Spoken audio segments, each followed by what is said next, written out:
Hello hi ఎప్పుడన్నా కారంగా తినాలనిపించినప్పుడు టమాటా చట్నీ ఒకసారి ఇలా ట్రై చేయండి. మీకు టేస్ట్ చాలా బాగా నచ్చుతుంది. ఇంకెందుకు ఆలస్యం, అస్సలు లేట్ చేయకోకుండా ప్రాసెస్లోకి అయితే వెళ్ళిపోదాం. ముందుగా 3 టమాటాలు అయితే తీసుకొని చిన్నగా కట్ చేసుకోవాలి. అలానే పచ్చిమిర్చి కారానికి తగ్గట్టు. ఇప్పుడు స్టవ్ ఆన్ చేసేసి కడాయి అయితే పెట్టేసుకొని 2 టేబుల్ స్పూన్ ఆయిల్ వేసుకోవాలి. ఆయిల్ వేడైన తర్వాత పచ్చిమిరపకాయలు, అలానే ఆవాలు, 1/2 స్పూన్ ధనియాలు, మెంతులు, కరివేపాకు, చింతపండు వేసుకొని కొంచెం ఫ్రై చేసుకొని ఒక ప్లేట్లోకి అయితే తీసేసుకోవాలి.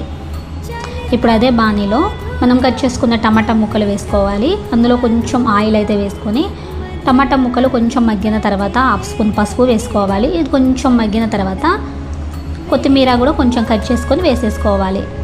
ఇప్పుడైతే మిక్సీ పట్టుకుందాం.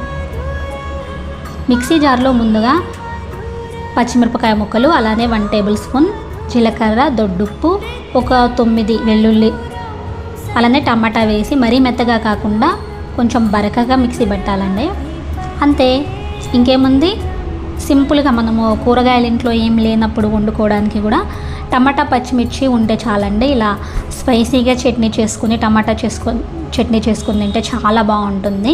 ఇంట్లో ఏదన్నా ఉల్లిపాయలు, ఇంకా క్యారెట్ ముక్కలు, కీరా ముక్కలు ఏ ఉన్నా సరే మనం ఈ చట్నీ చేసుకొని మంచిగా ముద్దకు ముక్క తింటుంటే అసలు ఆ ఫీలింగే వేరబ్బా.